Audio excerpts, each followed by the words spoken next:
प्यारे विद्यार्थियों, स्वागत है आप सभी का।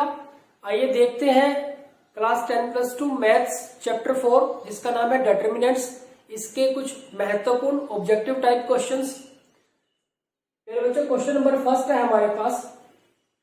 If A is a square matrix of order 3 means square matrix है जिसका ऑर्डर 3 है, यानी कि 3x3 मैट्रिक्स है।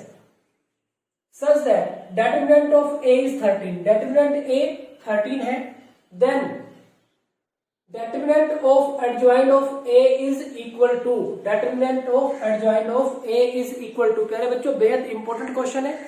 हमारे पास क्या होता है कि determinant of adjoint of A, इसका फॉर्मूला होता है determinant of A its power n-1। n क्या है? ऑर्डर। अब देखो प्यारे बच्चों, n ऑर्डर है स्क्वायर मैट्रिक्स का, तो ऑर्डर 3 यानी कि 3x3 है, तो n की वैल्यू 3 है, तो ये हो जाएगा हमारे पास determinant of a its power 3-1। तो ये हो गया डेटरमिनेंट a इट्स स्क्वायर। और डेटरमिनेंट a कितना है हमारा? 13, तो 13 स्क्वायर यानी कि 169। तो हमारे पास इसका आंसर आ जाएगा 169। तो यहाँ पे ऑप्शन सी में हमारे पास 169 है, तो ये हमारे पास इसका राइट ऑप्शन हो गया। तो पहले बच्चों, यहाँ के लिए एक बेहद इंपॉर्टेंट फॉर्मूला आ जाता है आपके पास, क्या कि determinant of adjoint A that is equal to determinant A its power n-1। आपको ध्यान रखना है। पहले बच्चों आगे बढ़ते हैं क्वेश्चन नंबर सेकंड की तरफ। क्वेश्चन नंबर सेकंड में कहा गया है, for what value of m the matrix m2 3 4 has no inverse. इसका इनवर्स नहीं है, m की किस वैल्यू के लिए इनवर्स नहीं है? तो प्यारे बच्चों, किसी मैट्रिक्स का अगर हमें इनवर्स निकालना हो तो कैसे निकालते हैं? Adjoint of a divide by determinant of a। और इनवर्स कब एग्जिस्ट नहीं करता? इनवर्स कब नहीं होता? जब डेटरमिनेंट a 0 हो। तो डेटरमिनेंट कब इनवर्स नहीं होगा? जब डेटरमिनेंट इसका 0 हो। तो इसका डेटरमिनेंट क्या बनेगा? m2 3 4 that is equal to 0। Determinant 0 हो तो डेटरमिनेंट है कितना इसका? 4m-6 is equal to 0। तो 4m is equal to 6, m is equal to 6 divide by 4। तो कैंसिल करेंगे, कितना आ जाएगा? 3 डिवाइड बाय 2। तो m की वैल्यू कितनी आ जाएगी? 3 डिवाइड बाय 2। यानी कि अगर m की वैल्यू 3/2 हुई तो इस मैट्रिक्स का इनवर्स एग्जिस्ट नहीं करेगा, इनवर्स नहीं होगा। तो 3 डिवाइड बाय 2 चेक कर लेंगे हम, 1/2 3/2, तो 3/2 हमारे पास राइट ऑप्शन हो जाएगा। तो प्यारे बच्चों, इस तरह से आपको सोचना है। दोनों ही क्वेश्चन बेहद इंपॉर्टेंट है। नेक्स्ट थर्ड क्वेश्चन की अगर बात करें,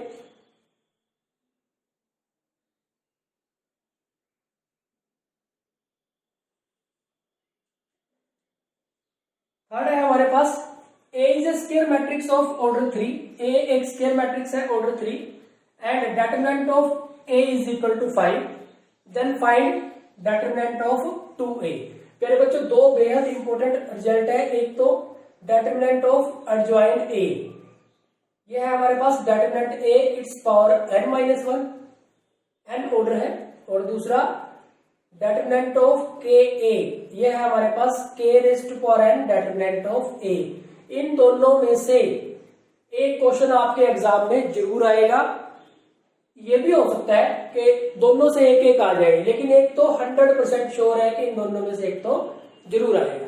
अब हमारे पास ये फॉर्मूला है हमारे पास, तो इसके बेस पे डेटरमिनेंट ऑफ 2a क्या बनना चाहिए हमारे पास? देखो k की वैल्यू कितनी हो जाएगी हमारे पास? k a के लिए ये है, तो k की जगह पे कितना आ गया? 2। तो ये 2 raise to power n into determinant of a। n order है, ऑर्डर कितना है हमारा? 3x3, तो n की वैल्यू 3 है। और डेटरमिनेंट a कितना है हमारे पास? ये 5 है। तो 2 रेज़ टू पावर 3 8 की 5 के साथ करेंगे तो कितना आ जाएगा हमारे पास? 40 आ जाएगा। Option A 6, option B 12, option C 10 और ऑप्शन डी 40। तो 40 हमारे पास इसका आंसर हो जाएगा। तो प्यारे बच्चों, ये एक और बेहद इंपॉर्टेंट क्वेश्चन ध्यान रखेंगे कि डेटरमिनेंट ऑफ 2a तो कितना हो जाएगा? 2 raise to power n into determinant of a।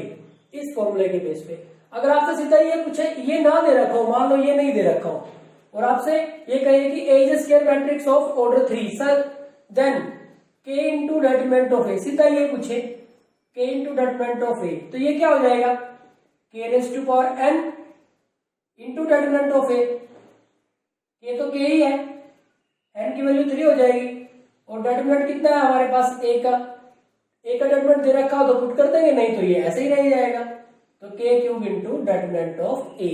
तो आपको क्या रखना है, आपको ये फॉर्मूला ध्यान रखना है, इसके बेस पे जो वैल्यूज आपको दी है उन वैल्यूज को आपने यूज करना है। तो यहाँ पे अगर वो डेटर्मिनेंट a ना बताए कि डेटर्मिनेंट a की वैल्यू कैसे है, तो फिर कुछ इस तरह से आंसर आ जाएगा हमारे पास। जैसे ये सिंपल, ये वैल्यू सिर्फ ऑर्डर बता दिया और इसकी वैल्यू पूछ ली, तो फॉर्मूला हमारे पास ये है और ऑर्डर की जगह हमारे पास n की जगह पे कितना आ गया 3 हम रख देंगे, तो ये ध्यान रखना। मेरे बच्चों आगे बढ़ते हैं क्वेश्चन नंबर 4 की तरफ। Which is a singular matrix, नीचे मैट्रिसेस दी हुई है, इनमें से मैं ये बताना कि इनमें से कौन सी जो मैट्रिक्स है वो सिंगुलर मैट्रिक्स है। तो प्यारे बच्चों सिंगुलर मैट्रिक्स कौन सी होती है, जिसका डेटर्मिनेंट 0 होता है। अब देखो ये तो 2 क्रॉस 2 आसानी से कर सकते हैं, देखो कितना बनेगा 4 माइनस 6, 0 नहीं हो सकता। 21 माइनस 10, ये भी 0 नहीं हो सकता। 4 माइनस 16, ये भी 0 नहीं हो सकता।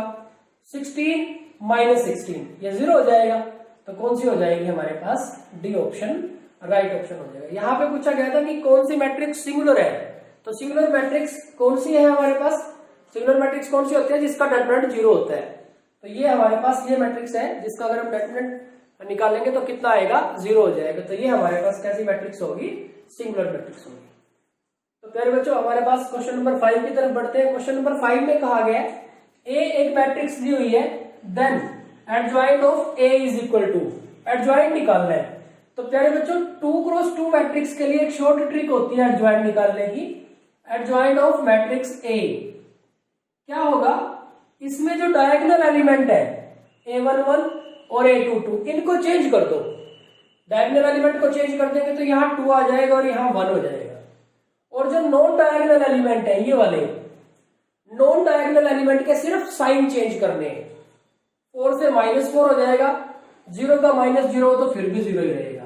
तो ये हमारे पास इसका क्या आ जाएगा, एडजॉइंट मैट्रिक्स आ जाएगी हमारे पास। तो किसी भी 2 क्रॉस 2 मैट्रिक्स के लिए अगर हमें एडजॉइंट ही निकालना है, एडजॉइंट ऑफ ए मैट्रिक्स निकालना है, तो हमें क्या करना है, जस्ट 2 क्रॉस 2 मैट्रिक्स के लिए डायगोनल एलिमेंट को आपस में चेंज कर दो, ये यहाँ चला गया, ये यहाँ चला गया, और जो नॉन डायगोनल एलिमेंट है उनका साइन चेंज कर दो, उनके साइन चेंज कर दिए, तो ये हमारे पास इसका आंसर आ जाएगा। नहीं तो आपके पास दूसरा क्या होता है, एडजॉइंट ए अगर आपको निकालना है, एडजॉइंट ए पहले तो आप इसके कोफैक्टर निकालेंगे, A11, A12, A21, A22 और फिर उसका ट्रांसपोज करोगे। दूसरा तरीका ये हो सकता है, लेकिन 2 क्रॉस 2 के लिए तो बिल्कुल शॉर्ट ट्रिक्स, क्योंकि हम ऑब्जेक्टिव टाइप क्वेश्चंस कर रहे हैं तो आप शॉर्ट ट्रिक से इस क्वेश्चन को कर सकते हैं। तो ये हमारे पास आंसर आ गया इसका, देख लो 2 - 4 0 और 1, 2 - 4 0 और 1, तो फर्स्ट ही हमारा राइट ऑप्शन हो जाएगा। तो ये हो गया हमारे पास question number 5। Next question number 6 की तरफ बढ़ते हैं। क्वेश्चन नंबर 6 में हमारे पास सॉल्यूशन से रिलेटेड एक क्वेश्चन है। अब आपके पास the number of solution of 3x - 4y = 1 and x + 2y = 7 is unique solution, no solution, infinite many solution, none of these. तो प्यारे बच्चों अब ये क्वेश्चन 1 मार्क्स के लिए है, 1 अंक के लिए अगर ये क्वेश्चन है तो आप देखेंगे कि इसके लिए आप एडजॉइंट ए निकालें, पहले डेटरमिनेंट निकालें, फिर एडजॉइंट ए निकालें, बी निकालें, तो बहुत बड़ा प्रोसेस हो जाएगा। आप इसको 10th क्लास के हिसाब से भी तो कर सकते हैं कि हमारे पास अगर A1 / A2 इक्वल नहीं है B1 / B2 के, तो कैसा होगा, यूनिक सॉल्यूशन शॉर्ट में लिखा है। अगर A1 / A2 B1 / B2 के इक्वल हो जाए तो सर चेक करेंगे C1 / C2, तो C1 / C2 ये भी अगर इक्वल हो जाए तो इनफाइनाइट मैनी सॉल्यूशन, और A1 / A2 B1 / B2 के तो इक्वल है, लेकिन C1 / C2 के इक्वल नहीं है, तो no solution, no solution, short में लिख दिया नो सॉल्यूशन। अब ये सिचुएशन है हमारे पास। अब आप देखिए ये A1, ये B1, ये C1, तो 3 / 1, 3 / 1 और -4 डिवाइड बाई 2, -4 डिवाइड बाई 2, तो ये आपस में इक्वल हो ही नहीं सकते, तो ये आपस में इक्वल नहीं हो सकते, तो ये वाली कंडीशन होगी और ये वाली कंडीशन होगी, तो कैसा हो गया, यूनिक सोल्यूशन होगा। तो यूनिक सोल्यूशन ये हमारे पास इसका आंसर आ जाएगा। नहीं तो फिर वैसे ही जैसे मैट्रिक्स मेथड से हम सोल्व करते थे वो तो बड़ा क्वेश्चन हो जाएगा ना, तो उस तरीके से तो हमें करने की जरूरत नहीं है। तो सिंपली पूछा गया, वो अंडरस्टैंडिंग चेक करना चाहता है कि आपकी अंडरस्टैंडिंग चेक करना चाहता है कि किस तरह से आप इस क्वेश्चन को सोल्व करोगे। तो ये तो हमारे पास 10th क्लास में हमने बहुत सारे क्वेश्चन किए थे इस तरह के, तो उसी के बेस पे ये हमारे पास एक क्वेश्चन है। तो प्यारे बच्चों, ये हो गया हमारे पास चैप्टर 4 से रिलेटेड कुछ महत्वपूर्ण प्रश्न। प्यारे बच्चों, आज के इस वीडियो लेक्चर में इतना ही। लगातार प्रैक्टिस करते रहिए। Thank you very much.